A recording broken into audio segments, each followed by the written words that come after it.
Chapter I. On a cold morning in December, towards the close of the year 1612, a young man, whose clothing betrayed his poverty, was standing before the door of a house in the Rue des Grands Augustins, in Paris. After walking to and fro for some time with the hesitation of a lover who fears to approach his mistress, however complying she may be, he ended by crossing the threshold and asking if Maître François Porbus were within. At the affirmative answer of an old woman who was sweeping out one of the lower rooms, the young man slowly mounted the stairway, stopping from time to time and hesitating, like a newly fledged courier, doubtful as to what sort of reception the king might grant him. When he reached the upper landing of the spiral ascent, he paused a moment before laying hold of a grotesque knocker which ornamented the door of the atelier where the famous painter of Henry IV, neglected by Marie de Medicis for Rubens, was probably at work. The young man felt the strong sensation which vibrates in the soul of great artists when, in the flush of youth and of their ardor for art, they approach a man of genius or a masterpiece. In all human sentiments there are, as it were, primeval flowers bred of noble enthusiasms, which droop and fade from year to year, till joy is but a memory and glory a lie. Amid such fleeting emotions, nothing so resembles love as the young passion of an artist, who tastes the first delicious anguish of his destined fame, and woe a passion daring yet timid, full of vague confidence and sure discouragement. Is there a man, slender in fortune, rich in his springtime of genius, whose heart has not beaten loudly as he approached a master of his art? If there be, that man will forever lack some heartstring, some touch, I know not what, of his brush, some fiber in his creations, some sentiment in his poetry. When braggarts, self-satisfied and in love with themselves, step early into the fame which belongs rightly to their future achievements, they are men of genius only in the eyes of fools. If talent is to be measured by youthful shyness, by that indefinable modesty which men born to glory lose in the practice of their art, as a pretty woman loses hers among the artifices of coquetry, then this unknown young man might claim to be possessed of genuine merit. The habit of success lessens doubt, and modesty perhaps is doubt. Worn down with poverty and discouragement, and dismayed at this moment by his own presumption, the young neophyte might not have dared to enter the presence of the master to whom we owe our admirable portrait of Henry IV, if chance had not thrown an unexpected assistance in his way. An old man mounted the spiral stairway. The oddity of his dress, the magnificence of his lace ruffles, the solid assurance of his deliberate step, led the youth to assume that this remarkable personage must be the patron, or at least the intimate friend, of the painter. He drew back into a corner of the landing, and made room for the newcomer, looking at him attentively, and hoping to find either the frank good nature of the artistic temperament, or the serviceable disposition of those who promote the arts. But on the contrary, he fancied he saw something diabolical in the expression of the old man's face, something, I know not what, which has the quality of alluring the artistic mind. Imagine a bald head, the brow full and prominent, and falling with deep projection over a little flattened nose turned up at the end like the noses of Rabelais and Socrates, a laughing, wrinkled mouth, a short chin boldly chiseled and garnished with a gray beard cut into a point, sea-green eyes, faded perhaps by age, but whose pupils, contrasting with the pearl-white balls on which they floated, cast at times magnetic glances of anger or enthusiasm. The face in other respects was singularly withered and worn by the weariness of old age, and still more, it would seem, by the action of thoughts which had undermined both soul and body. The eyes had lost their lashes, and the eyebrows were scarcely traced along the projecting arches where they belonged. Imagine such a head upon a lean and feeble body, surround it with lace of dazzling whiteness, worked in meshes like a fish slice. Festoon the black velvet doublet of the old man with a heavy gold chain, and you will have a faint idea of the exterior of this strange individual, to whose appearance the dusky light of the landing lent fantastic coloring. You might have thought that a canvas of Rembrandt without its frame had walked silently up the stairway, bringing with it the dark atmosphere which was the sign manual of the great master. The old man cast a look upon the youth which was full of sagacity. Then he rapped 3 times upon the door, and said, when it was opened by a man in feeble health, apparently about 40 years of age, "Good morning, Mater." Porbus bowed respectfully, and made way for his guest, allowing the youth to pass in at the same time, under the impression that he came with the old man, and taking no further notice of him. All the less perhaps because the neophyte stood still beneath the spell, which holds a heaven-born painter, as he sees for the first time an atelier filled with the materials and instruments of his art. Daylight came from a casement in the roof and fell, focused as it were, upon a canvas which rested on an easel in the middle of the room, and which bore, as yet, only 3 or 4 chalk lines. The light thus concentrated did not reach the dark angles of the vast atelier. But a few wandering reflections gleamed through the russet shadows on the silvered breastplate of a horseman's cuirass of the 14th century as it hung from the wall, or sent sharp lines of light upon the carved and polished cornice of a dresser which held specimens of rare pottery and porcelains, or touched with sparkling points the rough-grained texture of ancient gold-brocaded curtains, flung in broad folds about the room to serve the painter as models for his drapery. Anatomical casts in plaster, fragments and torsos of antique goddesses amorously polished by the kisses of centuries, jostled each other upon shelves and brackets. Innumerable sketches, studies in the 3 crayons, in ink, and in red chalk covered the walls from floor to ceiling. Color boxes, bottles of oil and turpentine, easels and stools upset or standing at right angles, left but a narrow pathway to the circle of light thrown from the window in the roof, which fell full on the pale face of Porbus and on the ivory skull of his singular visitor. The attention of the young man was taken exclusively by a picture destined to become famous after those days of tumult and revolution, and which even then was precious in the sight of certain opinionated individuals to whom we owe the preservation of the divine, afflatus through the dark days when the life of art was in jeopardy. This noble picture represents the Mary of Egypt as she prepares to pay for her passage by the ship. It is a masterpiece, painted for Marie de Medicis and afterwards sold by her in the days of her distress. "I like your saint," said the old man to Porbus, "and I will give you 10 golden crowns over and above the queen's offer, but as to entering into competition with her the devil." "You do like her, then?" "As for that," said the old man, "yes and no. The good woman is well set up, but she is not living. You young men think you have done all when you have drawn the form correctly and put everything in place according to the laws of anatomy. You color the features with flesh tones, mixed beforehand on your palette, taking very good care to shade one side of the face darker than the other. And because you draw now and then from a nude woman standing on a table, you think you can copy nature. You fancy yourselves painters, and imagine that you have got at the secret of God's creations. To be a great poet, it is not enough to know the rules of syntax and write faultless grammar. Look at your Saint Porbus. At first sight she is admirable, but at the very next glance we perceive that she is glued to the canvas, and that we cannot walk round her. She is a silhouette with only one side, a semblance cut in outline, an image that can't turn nor change her position. I feel no air between this arm and the background of the picture, space and depth are wanting. All is in good perspective. The atmospheric gradations are carefully observed, and yet in spite of your conscientious labor, I cannot believe that this beautiful body has the warm breath of life. If I put my hand on that firm, round throat, I shall find it cold as marble. No, no, my friend, blood does not run beneath that ivory skin. The purple tide of life does not swell those veins, nor stir those fibers which interlace like network below the translucent amber of the brow and breast. This part palpitates with life, but that other part is not living. Life and death jostle each other in every detail. Here you have a woman, there a statue, here again a dead body. Your creation is incomplete. You have breathed only a part of your soul into the well-beloved work.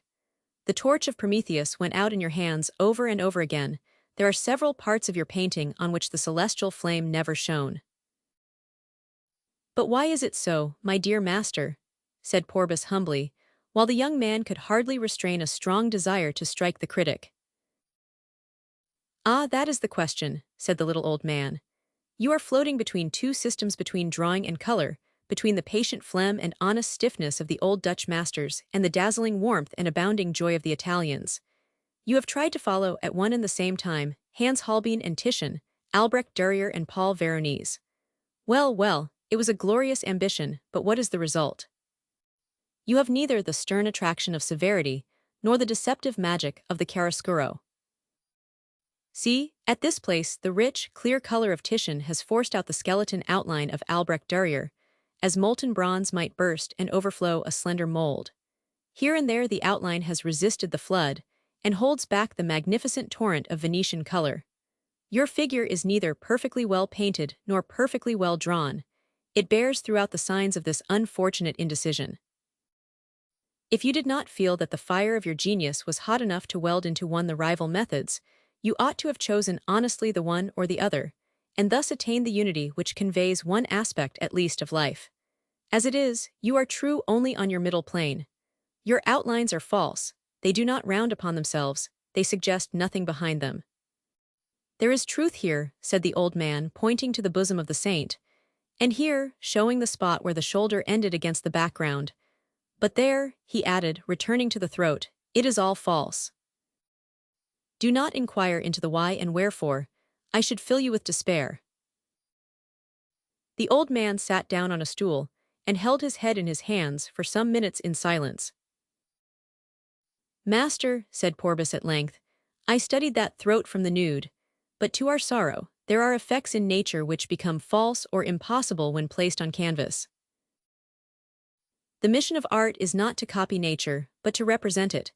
You are not an abject copyist, but a poet, cried the old man, hastily interrupting Porbus with a despotic gesture. If it were not so, a sculptor could reach the height of his art by merely molding a woman. Try to mold the hand of your mistress, and see what you will get: ghastly articulations, without the slightest resemblance to her living hand. You must have recourse to the chisel of a man who, without servilely copying that hand, can give it movement and life. It is our mission to seize the mind, soul, countenance of things and beings. Effects, what are they? The mere accidents of the life, and not the life itself. A hand, since I have taken that as an example, a hand is not merely a part of the body, it is far more. It expresses and carries on a thought which we must seize and render. Neither the painter nor the poet nor the sculptor should separate the effect from the cause, for they are indissolubly one. The true struggle of art lies there. Many a painter has triumphed through instinct without knowing this theory of art as a theory. Yes, continued the old man vehemently, you draw a woman, but you do not see her. That is not the way to force an entrance into the arcana of nature. Your hand reproduces, without an action of your mind, the model you copied under a master. You do not search out the secrets of form, nor follow its windings and evolutions with enough love and perseverance. Beauty is solemn and severe, and cannot be attained in that way. We must wait and watch its times and seasons, and clasp it firmly ere it yields to us. Form is a Proteus less easily captured, more skillful to double and escape, than the Proteus of fable. It is only at the cost of struggle that we compel it to come forth in its true aspects. You young men are content with the first glimpse you get of it, or, at any rate, with the second or the third. This is not the spirit of the great warriors of art, invincible powers, not misled by will-o'-the-wisps, but advancing always until they force nature to lie bare in her divine integrity. That was Raphael's method, said the old man, lifting his velvet cap in homage to the sovereign of art. His superiority came from the inward essence which seems to break from the inner to the outer of his figures. Form with him was what it is with us, a medium by which to communicate ideas, sensations, feelings, in short, the infinite poesy of being. Every figure is a world, a portrait, whose original stands forth like a sublime vision, colored with the rainbow tints of light, drawn by the monitions of an inward voice, laid bare by a divine finger which points to the past of its whole existence as the source of its given expression. You clothe your women with delicate skins and glorious draperies of hair, but where is the blood which begets the passion or the peace of their souls, and is the cause of what you call effects? Your saint is a dark woman, but this, my poor Porbus, belongs to a fair one. Your figures are pale, colored phantoms which you present to our eyes, and you call that painting. Art, because you make something which looks more like a woman than a house. You think you have touched the goal. Proud of not being obliged to write currus venustus or pulcher homo on the frame of your picture, you think yourselves majestic artists like our great forefathers. Ha ha, you have not got there yet, my little men. You will use up many a crayon and spoil many a canvas before you reach that height. Undoubtedly, a woman carries her head this way and her petticoats that way, Her eyes soften and droop with just that look of resigned gentleness. The throbbing shadow of the eyelashes falls exactly thus upon her cheek. That is it, and that is not it. What lacks? A mere nothing, but that mere nothing is all. You have given the shadow of life, but you have not given its fullness, its being, its I know not what soul, perhaps, which floats vaporously about the tabernacle of flesh. In short, that flower of life which Raphael and Titian culled.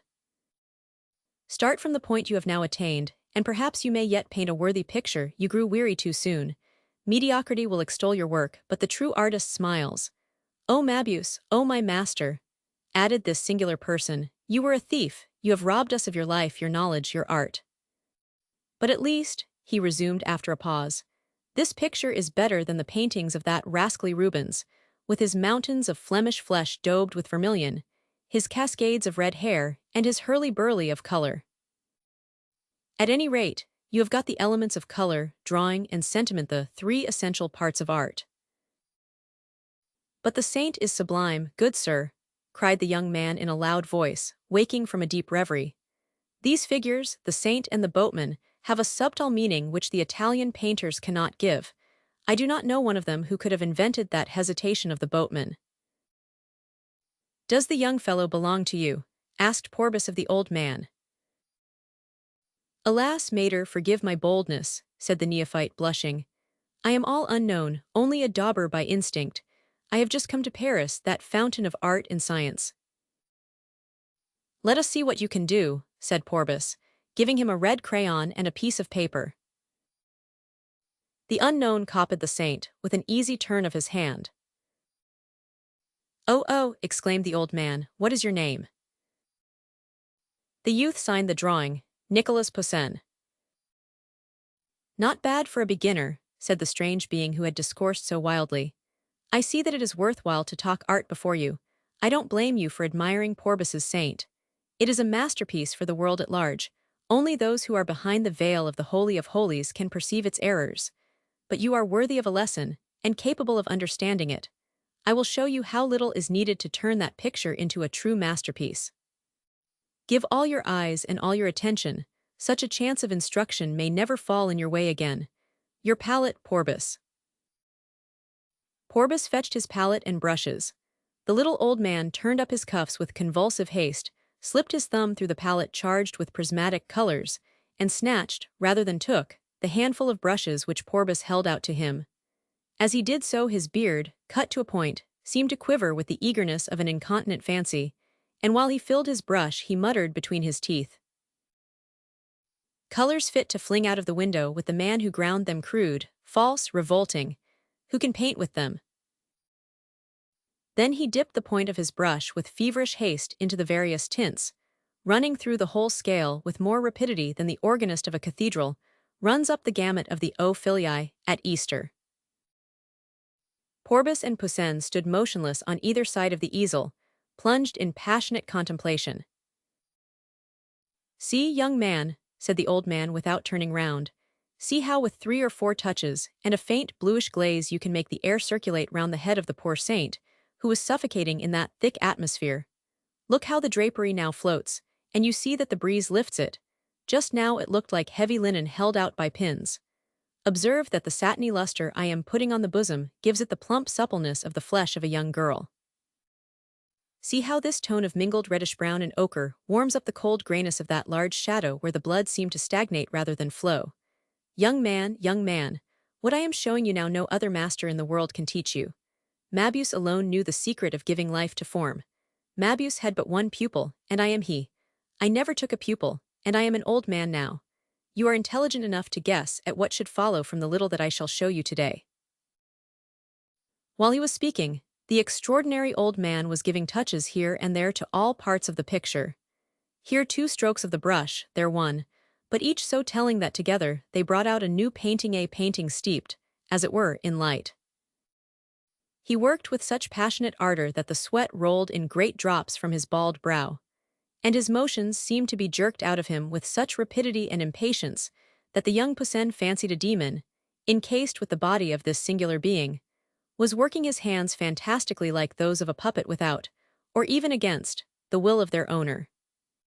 The unnatural brightness of his eyes, The convulsive movements, which seemed the result of some mental resistance, gave to this fancy of the youth a semblance of truth which reacted upon his lively imagination.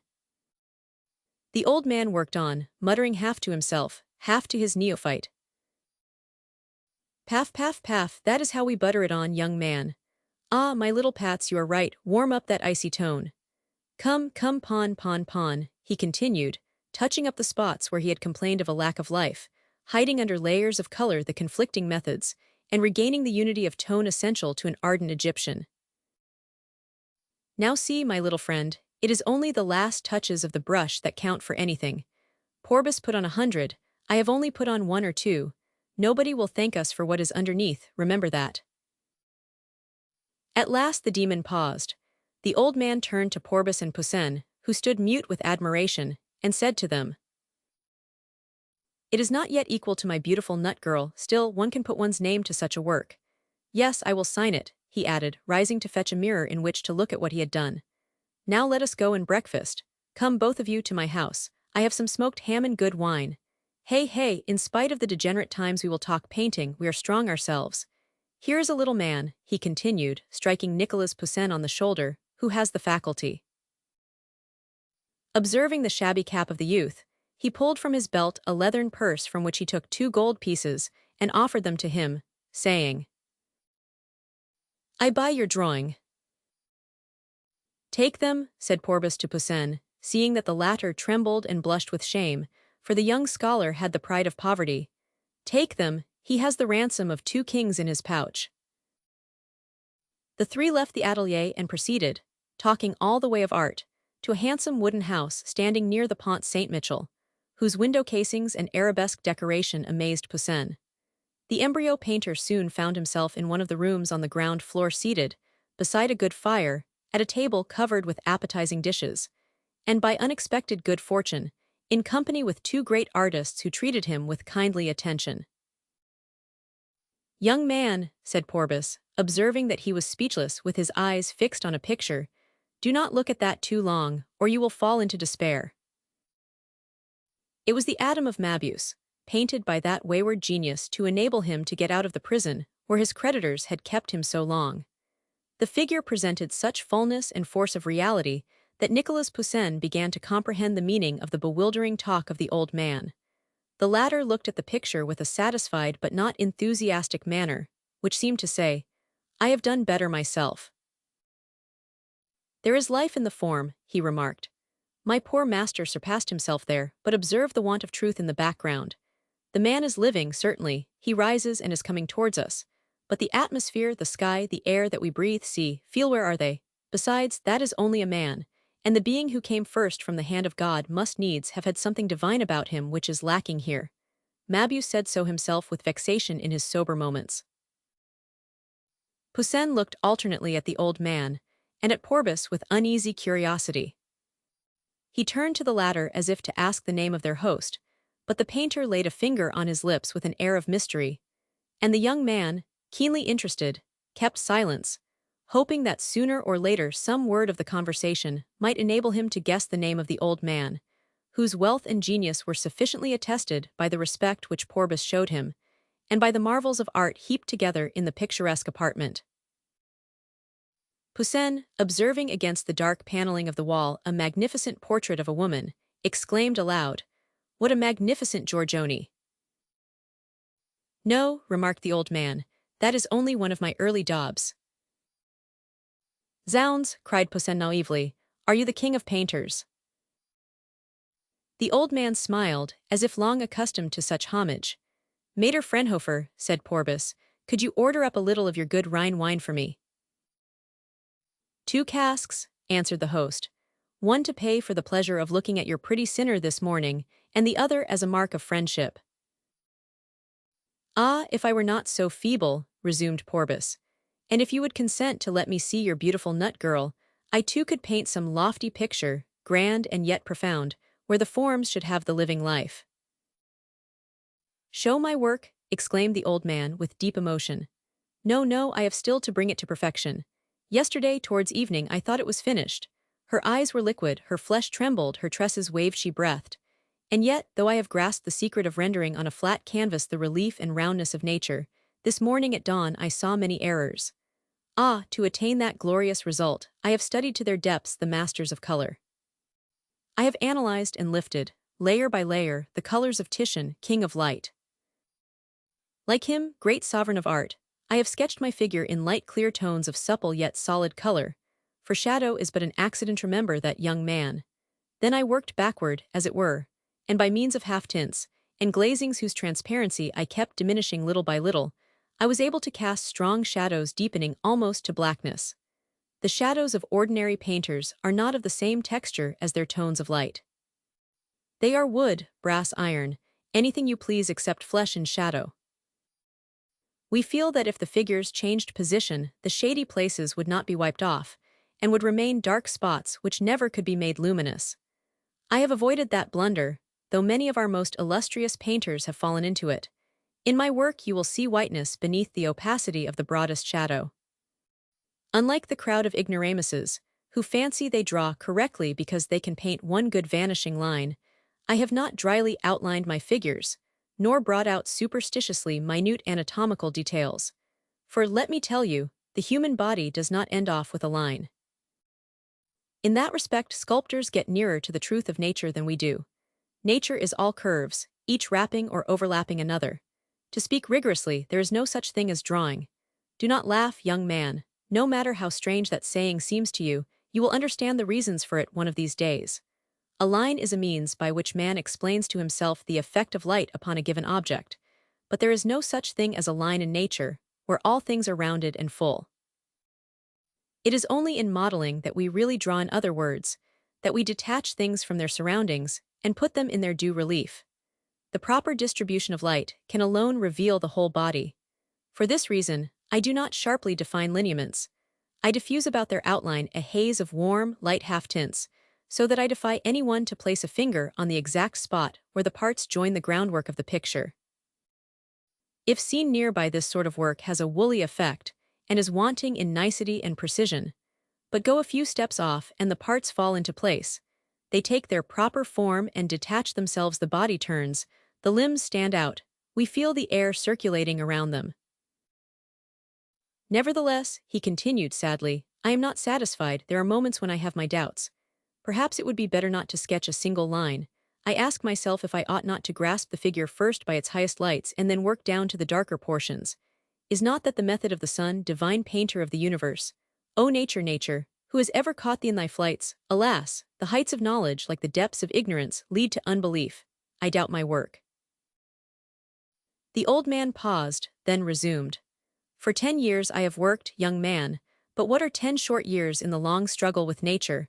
We do not know the type it cost Pygmalion to make the only statue that ever walked. He fell into a reverie and remained, with fixed eyes, oblivious of all about him, playing mechanically with his knife. See, he is talking to his own soul, said Porbus in a low voice. The words acted like a spell on Nicolas Poussin, filling him with the inexplicable curiosity of a true artist. The strange old man, with his white eyes fixed in stupor, became to the wondering youth something more than a man. He seemed a fantastic spirit inhabiting an unknown sphere and waking by its touch confused ideas within the soul. We can no more define the moral phenomena of this species of fascination than we can render in words the emotions excited in the heart of an exile by a song which recalls his fatherland. The contempt which the old man affected to pour upon the noblest efforts of art, his wealth, his manners, the respectful deference shown to him by Porbus, his work guarded so secretly, a work of patient toil, a work no doubt of genius, judging by the head of the Virgin which Poussin had so naively admired, and which, beautiful beside even the atom of Mabius, betrayed the imperial touch of a great artist. In short, everything about the strange old man seemed beyond the limits of human nature. The rich imagination of the youth fastened upon the one perceptible and clear clue to the mystery of this supernatural being, the presence of the artistic nature, that wild, impassioned nature to which such mighty powers have been confided, which too often abuses those powers, and drags cold reason and common souls, and even lovers of art, over stony and arid places, where for such there is neither pleasure nor instruction. While to the artistic soul itself that, white-winged angel of sportive fancy epics, works of art, and visions rise along the way. It is a nature, an essence mocking yet kind, fruitful though destitute. Thus, for the enthusiastic Poussin, the old man became by sudden transfiguration art itself, art with all its secrets, its transports and its dreams. Yes, my dear Porbus, said Fraunhofer, speaking half in reverie, I have never yet beheld a perfect woman, a body whose outlines were faultless and whose flesh tint saw. Where lives she? He cried, interrupting his own words. Where lives the lost Venus of the ancients, so long sought for, whose scattered beauty we snatch by glimpses? Oh, to see for a moment, a single moment, the divine completed nature, the ideal, I would give my all of fortune. Yes, I would search thee out, celestial beauty. In thy farthest sphere, like Orpheus, I would go down to hell to win back the life of art. Let us go, said Porbus to Poussin. He neither sees nor hears us any longer. Let us go to his atelier, said the wonder-struck young man. Oh, the old dragon has guarded the entrance. His treasure is out of our reach. I have not waited for your wish or urging to attempt an assault on the mystery. Mystery, then there is a mystery. Yes, answered Porbus. Fraunhofer was the only pupil Mabius was willing to teach.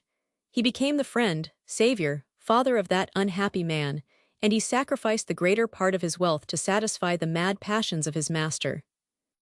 In return, Mabius bequeathed to him the secret of relief, the power of giving life to form that flower of nature, our perpetual despair, which Mabius had seized so well that once, having sold and drunk the value of a flowered damask which he should have worn at the entrance of Charles V, he made his appearance in a paper garment painted to resemble damask. The splendor of the stuff attracted the attention of the emperor, who, wishing to compliment the old drunkard, laid a hand upon his shoulder and discovered the deception. Fraunhofer is a man carried away by the passion of his art. He sees above and beyond what other painters see.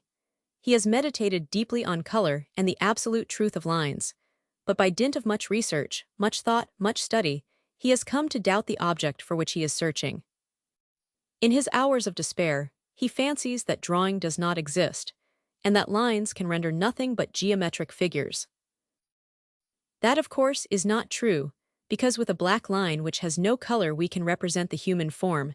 This proves that our art is made up, like nature, of an infinite number of elements. Drawing gives the skeleton, and color gives the life. But life without the skeleton is a far more incomplete thing than the skeleton without the life. But there is a higher truth still, namely, that practice and observation are the essentials of a painter, and that if reason and poesy persist in wrangling with the tools, the brushes, we shall be brought to doubt, like Fraunhofer, who is as much excited in brain as he is exalted in art. A sublime painter indeed, but he had the misfortune to be born rich, and that enables him to stray into theory and conjecture. Do not imitate him. Work, work. Painters should theorize with their brushes in their hands. We will contrive to get in, cried Poussin, not listening to Porbus, and thinking only of the hidden masterpiece. Porbus smiled at the youth's enthusiasm, and bade him farewell with a kindly invitation to come and visit him. Nicolas Poussin returned slowly towards the Rue de la Harpe, and passed, without observing that he did so, the modest hostelry where he was lodging. Returning presently upon his steps, he ran up the miserable stairway with anxious rapidity until he reached an upper chamber nestling between the joists of a roof, en colombage, the plain, slight covering of the houses of old Paris. Near the single and gloomy window of the room sat a young girl, who rose quickly as the door opened, with a gesture of love. She had recognized the young man's touch upon the latch. "What is the matter?" she asked. It is," he cried, choking with joy, "that I feel myself a painter. I have doubted it till now, but today I believe in myself. I can be a great man. Ah, Gillette, we shall be rich, happy, there is gold in these brushes." Suddenly he became silent. His grave and earnest face lost its expression of joy. He was comparing the immensity of his hopes with the mediocrity of his means. The walls of the garret were covered with bits of paper on which were crayon sketches. He possessed only 4 clean canvases. Colors were at that time costly, and the poor gentleman gazed at a palette that was well-nigh bare. In the midst of this poverty, he felt within himself an indescribable wealth of heart, and the superabundant force of consuming genius. Brought to Paris by a gentleman of his acquaintance, and perhaps by the monition of his own talent, he had suddenly found a mistress, one of those generous and noble souls who are ready to suffer by the side of a great man. Espousing his poverty, studying to comprehend his caprices, strong to bear deprivation and bestow love, as others are daring in the display of luxury and in parading the insensibility of their hearts. The smile which flickered on her lips brightened as with gold the darkness of the garret and rivaled the effulgence of the skies. For the sun did not always shine in the heavens, but she was always here calm and collected in her passion, living in his happiness, his griefs, sustaining the genius which overflowed in love ere it found in art its destined expression. Listen, Gillette, come. The obedient, happy girl sprang lightly on the painter's knee. She was all grace and beauty, pretty as the springtime, decked with the wealth of feminine charm, and lighting all with the fire of a noble soul. "Oh God," he exclaimed, "I can never tell her." "A secret," she cried, "then I must know it." Poussin was lost in thought. "Tell me." Gillette, poor beloved heart. "Ah, do you want something of me?"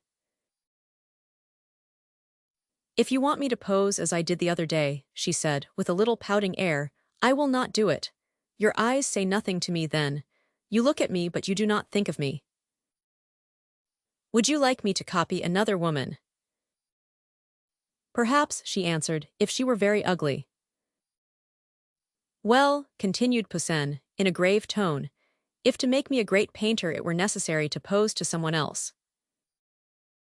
"You are testing me," she interrupted. "You know well that I would not do it." Poussin bent his head upon his breast like a man succumbing to joy or grief, too great for his spirit to bear. "Listen," she said, pulling him by the sleeve of his worn doublet. "I told you, Nick, that I would give my life for you, but I never said never, that I, a living woman, would renounce my love." "Renounce it," cried Poussin. "If I showed myself thus to another you would love me no longer, and I myself, I should feel unworthy of your love. To obey your caprices, ah, that is simple and natural. In spite of myself, I am proud and happy in doing thy dear will, but to another, fie." "Forgive me, my own Gillette," said the painter, throwing himself at her feet. "I would rather be loved than famous. To me thou art more precious than fortune and honors. Yes, away with these brushes, burn those sketches, I have been mistaken. My vocation is to love thee alone. I am not a painter, I am thy lover. Perish art and all its secrets." She looked at him admiringly, happy and captivated by his passion. She reigned. She felt instinctively that the arts were forgotten for her sake, and flung at her feet like grains of incense. "Yet he is only an old man," resumed Poussin. "In you he would see only a woman. You are the perfect woman whom he seeks."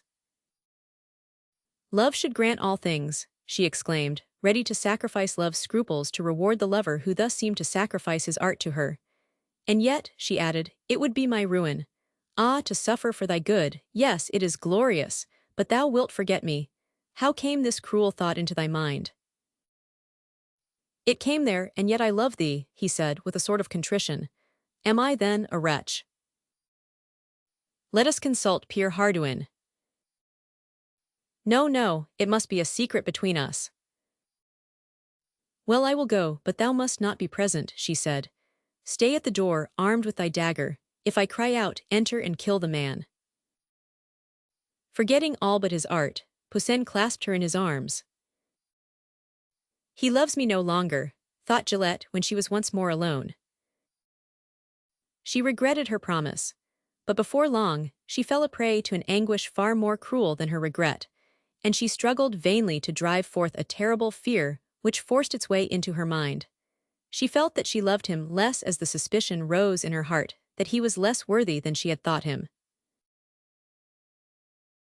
Chapter II.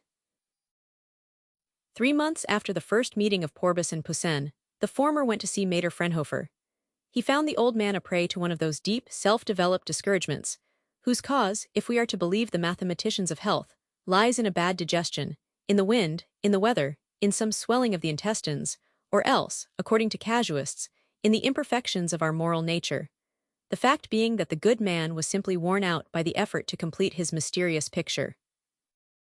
He was seated languidly, in a large oaken chair of vast dimensions covered with black leather, and without changing his melancholy attitude, he cast on Porbus the distant glance of a man sunk in absolute dejection.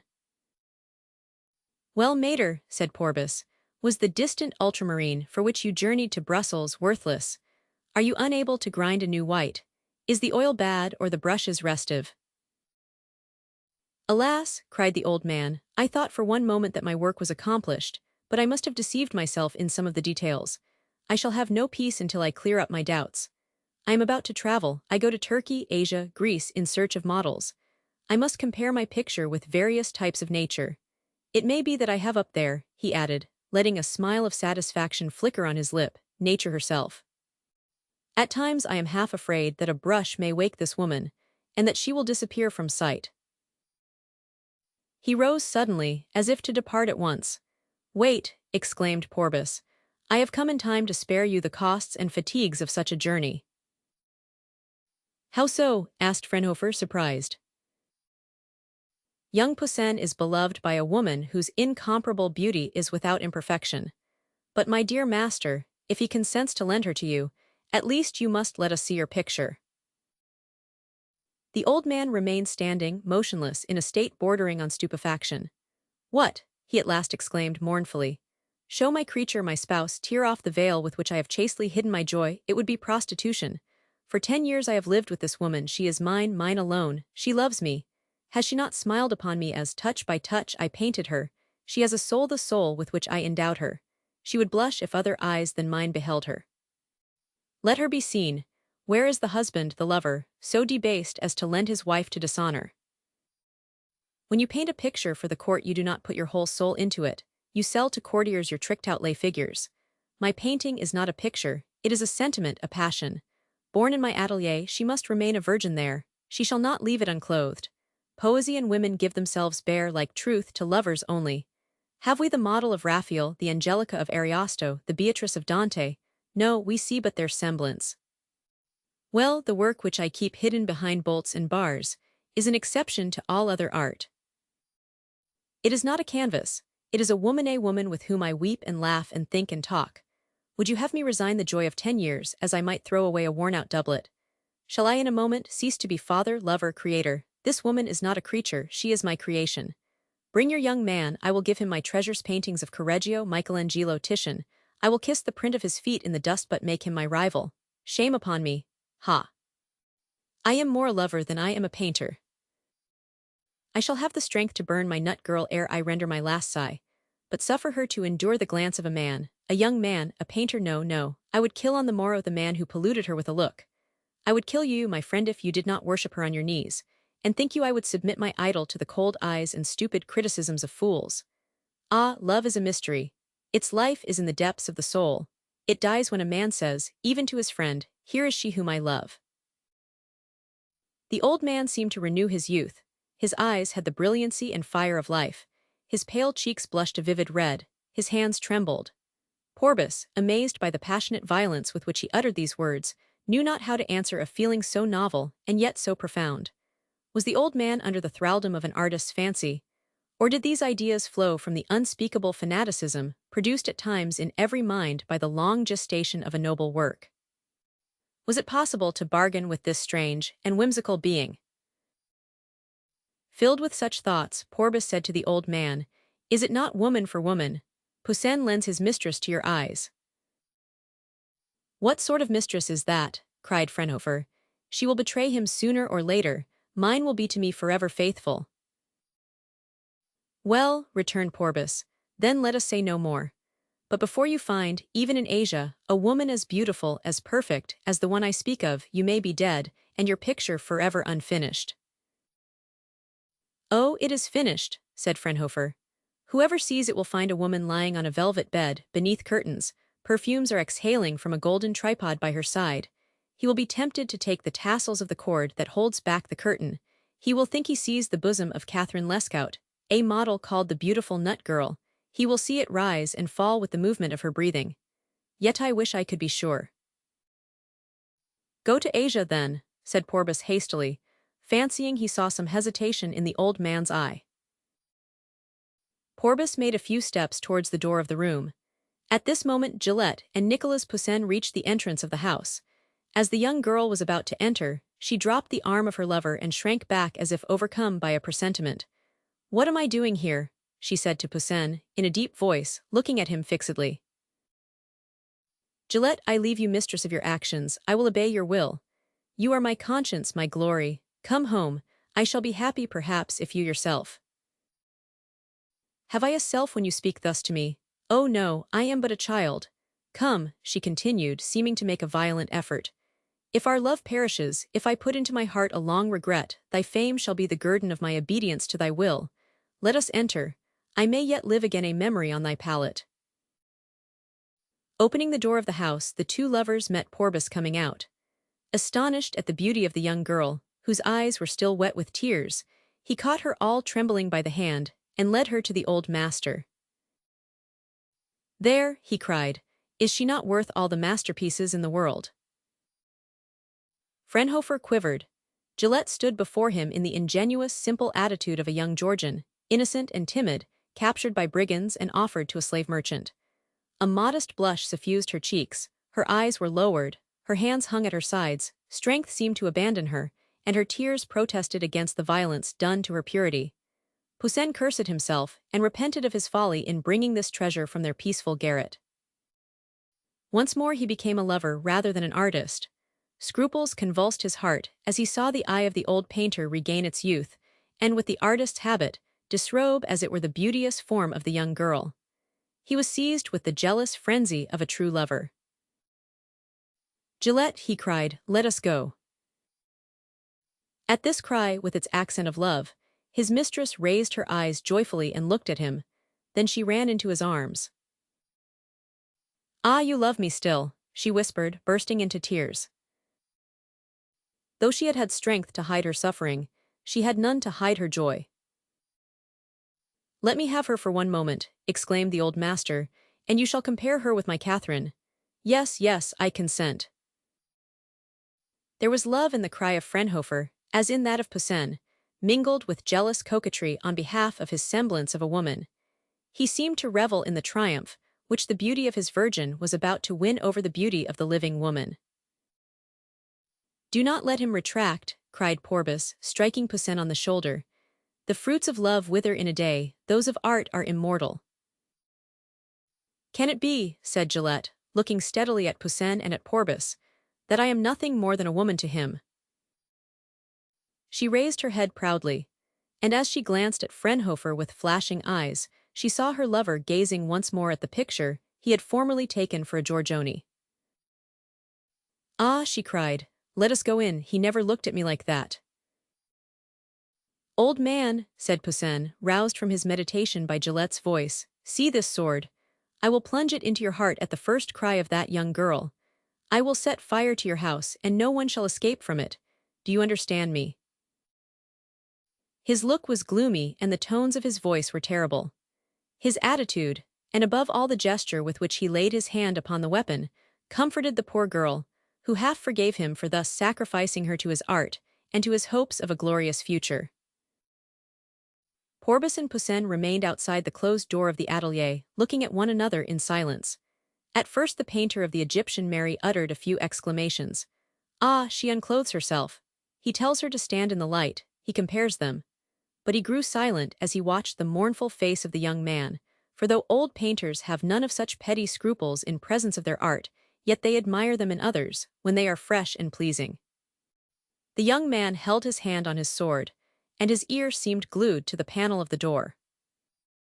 Both men, standing darkly in the shadow, looked like conspirators waiting the hour to strike a tyrant. Come in," cried the old man, beaming with happiness. "My work is perfect, I can show it now with pride. Never shall painter, brushes, colors, canvas, light, produce the rival of Catherine Lescaut, the beautiful nut girl." Porbus and Poussin, seized with wild curiosity, rushed into the middle of a vast atelier filled with dust, where everything lay in disorder, and where they saw a few paintings hanging here and there upon the walls. They stopped before the figure of a woman, life-sized and half-nude, which filled them with eager admiration. "Do not look at that," said Fraunhofer. "It is only a daub which I made to study a pose. It is worth nothing. Those are my errors," he added, waving his hand towards the enchanting compositions on the walls around them.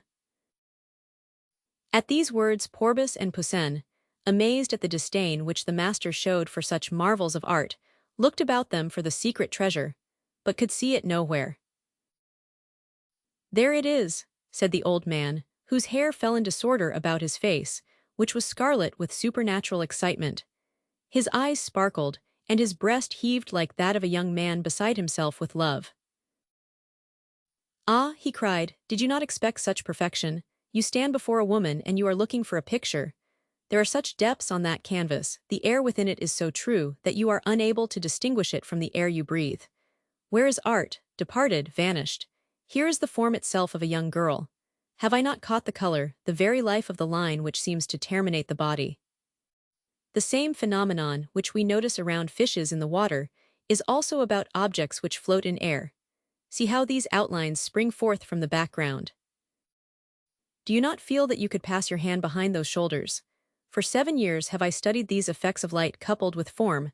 That hair, is it not bathed in light? Why, she breathes, that bosom, see. Ah, who would not worship it on bended knee? The flesh palpitates. Wait, she is about to rise, wait." "Can you see anything?" whispered Poussin to Porbus. "Nothing, can you?" The two painters drew back, leaving the old man absorbed in ecstasy, and tried to see if the light, falling plumb upon the canvas at which he pointed, had neutralized all effects. They examined the picture, moving from right to left, standing directly before it, bending, swaying, rising by turns. "Yes, yes, it is really a canvas," cried Fraunhofer, mistaking the purpose of their examination. "See, here is the frame, the easel, these are my colors, my brushes." And he caught up a brush which he held out to them with a naive motion. "The old rogue is making game of us," said Poussin, coming close to the pretended picture. "I can see nothing here but a mass of confused color, crossed by a multitude of eccentric lines, making a sort of painted wall." "We are mistaken, see," returned Porbus. Coming nearer, they perceived in a corner of the canvas the point of a naked foot, which came forth from the chaos of colors, tones, shadows hazy and undefined, misty and without form, an enchanting foot, a living foot. They stood lost in admiration before this glorious fragment breaking forth from the incredible, slow, progressive destruction around it. The foot seemed to them like the torso of some Grecian Venus, brought to light amid the ruins of a burned city. "There is a woman beneath it all," cried Porbus, calling Poussin's attention to the layers of color which the old painter had successively laid on, believing that he thus brought his work to perfection. The two men turned towards him with one accord, beginning to comprehend, though vaguely, the ecstasy in which he lived. "He means it in good faith," said Porbus. "Yes, my friend," answered the old man, rousing from his abstraction. "We need faith, faith in art. We must live with our work for years before we can produce a creation like that. Some of these shadows have cost me endless toil. See, there on her cheek, below the eyes, a faint half-shadow. If you observed it in nature you might think it could hardly be rendered. Well, believe me, I took unheard-of pains to reproduce that effect. My dear Porbus, look attentively at my work, and you will comprehend what I have told you about the manner of treating form and outline. Look at the light on the bosom, and see how by a series of touches and higher lights firmly laid on, I have managed to grasp light itself, and combine it with the dazzling whiteness of the clearer tones. And then see how, by an opposite method, smoothing off the sharp contrasts and the texture of the color, I have been able, by caressing the outline of my figure and veiling it with cloudy half-tints, to do away with the very idea of drawing and all other artificial means, and give to the form the aspect and roundness of nature itself. Come nearer, and you will see the work more distinctly. If too far off it disappears. See, there at that point it is, I think, most remarkable." And with the end of his brush he pointed to a spot of clear light color. Porbus struck the old man on the shoulder, turning to Poussin as he did so, and said, "Do you know that he is one of our greatest painters?" He is a poet even more than he is a painter, answered Poussin gravely. There, returned Phorbas, touching the canvas, is the ultimate end of our art on earth. And from thence, added Poussin, it rises to enter heaven. How much happiness is there upon that canvas, said Phorbas. The absorbed old man gave no heed to their words. He was smiling at his visionary woman. But sooner or later, he will perceive that there is nothing there, cried Poussin. Nothing there upon my canvas, said Fraunhofer, looking first at the two painters, and then at his imaginary picture. What have you done? Cried Phorbas, addressing Poussin. The old man seized the arm of the young man violently and said to him, You see nothing, clown, infidel, scoundrel, dolt. Why did you come here? My good Phorbas, he added, turning to his friend, is it possible that you too are jesting with me? Answer, I am your friend. Tell me, can it be that I have spoiled my picture? Phorbas hesitated and feared to speak, but the anxiety painted on the white face of the old man was so cruel that he was constrained to point to the canvas and utter the word, See. Fraunhofer looked at his picture for a space of a moment, and staggered. Nothing, nothing, after toiling 10 years. He sat down and wept. Am I then a fool, an idiot? Have I neither talent nor capacity? Am I no better than a rich man who walks and can only walk? Have I indeed produced nothing? He gazed at the canvas through tears. Suddenly he raised himself proudly and flung a lightning glance upon the two painters. By the blood, by the body, by the head of Christ, you are envious men who seek to make me think she is spoiled, that you may steal her from me. I see her, he cried. She is wondrously beautiful. At this moment, Poussin heard the weeping of Gillette as she stood, forgotten, in a corner. What troubles thee, my darling? Asked the painter, becoming once more a lover. Kill me, she answered. I should be infamous if I still loved thee, for I despise thee. I admire thee, but thou hast filled me with horror. I love, and yet already I hate thee.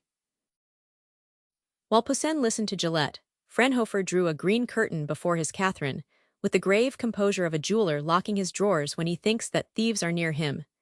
He cast at the two painters a look which was profoundly dissimulating, full of contempt and suspicion. Then, with convulsive haste, he silently pushed them through the door of his atelier. When they reached the threshold of his house, he said to them, Adieu, my little friends. The tone of this farewell chilled the two painters with fear. On the morrow Phorbas, alarmed, went again to visit Fraunhofer, and found that he had died during the night, after having burned his paintings.